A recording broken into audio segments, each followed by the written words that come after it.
आज मैं अपने सभी पत्रकार साथियों का इस महत्वपूर्ण प्रेस वार्ता में स्वागत करता हूं। साथियों, आज का दिन बहुत ही दुख से भरा हुआ है, क्योंकि जिस तरह के जघन्य अपराध हमारे देश में हो रहे हैं, कहीं ना कहीं हम सबकी रूह कांप जाती है। और ये अपराध रुक नहीं रहे हैं, ये अपराध लगातार बढ़ते चले जा रहे हैं और बद से बदतर होते चले जा रहे हैं, क्योंकि कहीं ना कहीं ये सरकार सो रही है, ये प्रशासन सो रहा है। जब भी दिल्ली में कोई बड़ा कांड होता है तो मेन स्ट्रीम मीडिया में वो पूरी ताकत से चलता है, पर इस देश की आत्मा ग्रामीण क्षेत्रों में बसती है, गांव में बसती है। और आज गांव में बहुत सारे ऐसे अपराध हैं जो मेन स्ट्रीम मीडिया में नहीं आ पाते हैं। ऐसी ही एक घटना मैं आप सबके सामने आज ला रहा हूं। आदिवासी निर्भया कांड। खंडवा में एक ऐसी घटना हुई है जिसमें एक 45 साल की आदिवासी महिला के साथ सामूहिक बलात्कार होता है और इतना जघन्य बलात्कार था कि पूरी रूह कांप गई। उसके बाद आरोपियों ने, जो कि शराब के नशे में थे, उन्होंने सरिया डालकर उनके बच्चादानी को बाहर निकाल दिया और इतनी बुरी तरह निकाला कि पूरी उनकी आंतें भी उस महिला की बाहर आ गई। वो महिला वहां तड़पती रही और उसकी 16 साल की बच्ची जब देखने वहां पहुंची तो वो भी बेहोश हो गई। साथियों, इस तरह के अपराध मध्य प्रदेश में हो रहे हैं और जब खंडवा में यह अपराध सामने आया तो प्रशासन मौन बैठा था। हमारे लोग वहां पर गए, हमने वहां देखा और जब यह पाया कि वहां पर जब उसका पोस्टमार्टम हुआ था तो जो डॉक्टर्स पोस्टमार्टम कर रहे थे उन्होंने भी इस चीज का कभी सोचा नहीं था कि इस तरह के अपराध भी हो सकते हैं। मैं खुद एक डॉक्टर हूं तो मैं समझ सकता हूं कि जब इस तरह का जघन्य अपराध हुआ होगा, जब वो जिंदा होगी तब किस पीड़ा में वो होगी, क्या यातनाएं उसने झेली होगी और किस तरह से जो आरोपी है, क्या उनका मन एक बार भी पसीजा नहीं होगा और उस 16 साल की बच्ची पर क्या बीती होगी, यह हम सोच भी नहीं सकते हैं।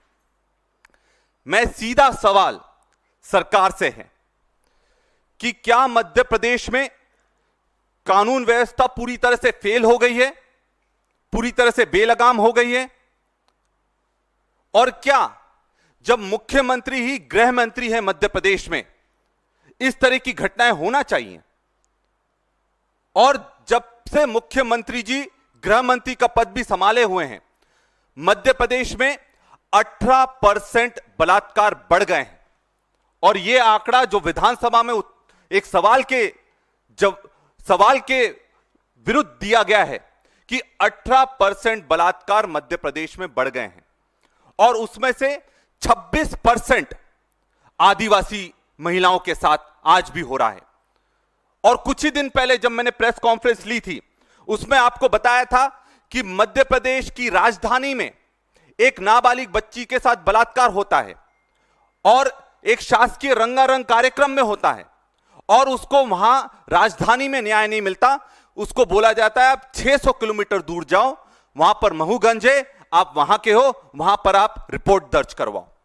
तो यह हकीकत है मध्य प्रदेश की, जहां पर शराबबंदी का नाटक जरूर होता है कि धार्मिक स्थलों पर शराब बंद कर देंगे, पर शराब माफियाओं पर किसी भी तरह का नियंत्रण इस सरकार का नहीं है, अपराधियों पर किसी तरह का नियंत्रण इस सरकार का नहीं है।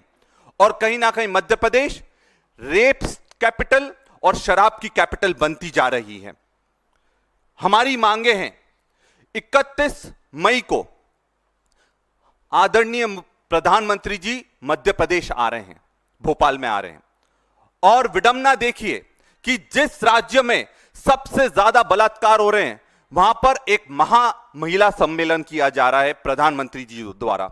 मैं प्रधानमंत्री जी से यह पूछना चाहूंगा और उनसे यह निवेदन करूंगा कि आपके आने से पहले कम से कम वहां पहुंचने से पहले यह सुनिश्चित करें कि आप अपनी बहनों को सुरक्षित मध्य प्रदेश में कैसे रखेंगे। साथ में मध्य प्रदेश में पूर्णकालिक गृह मंत्री दिया जाए, क्योंकि कहीं ना कहीं गृह मंत्रालय संभल नहीं रहा है। साथ में इस केस के लिए फास्ट ट्रैक कोर्ट बनाया जाए ताकि दोषियों को कड़ी से कड़ी सजा दी जा सके। और साथ में आदिवासी क्षेत्रों में जो ये माफिया, शराब माफिया का राज चल रहा है, इसको नियंत्रित करने की आवश्यकता है। क्या कारण है कि आदिवासी क्षेत्रों में ही सबसे ज्यादा शराब की बिक्री कराई जा रही है और दूसरे राज्यों में लॉन्च पैड की तरह आदिवासी क्षेत्रों को उपयोग करा जा रहा है। जैसे यह घटना हुई, हमारी प्रदेश कांग्रेस कमेटी ने 3 सदस्यीय दल गठित करा जो कि इसकी पूरी जांच कर रहा है। साथ में आदिवासी कांग्रेस ने पूरा दल भेज दिया है।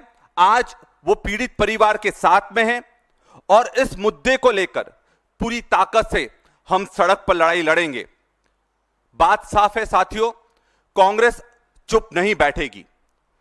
सरकार का जो महिला विरोधी नीतियां चल रही हैं, उसके खिलाफ अब हमें सरकार पर भरोसा नहीं है।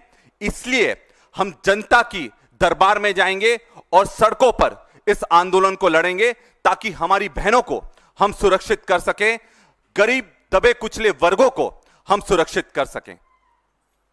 मैं अब चाहूंगा कि हमारे पत्रकार के अगर कोई साथी हैं, कुछ सवाल करना चाहते हैं तो कर सकते हैं।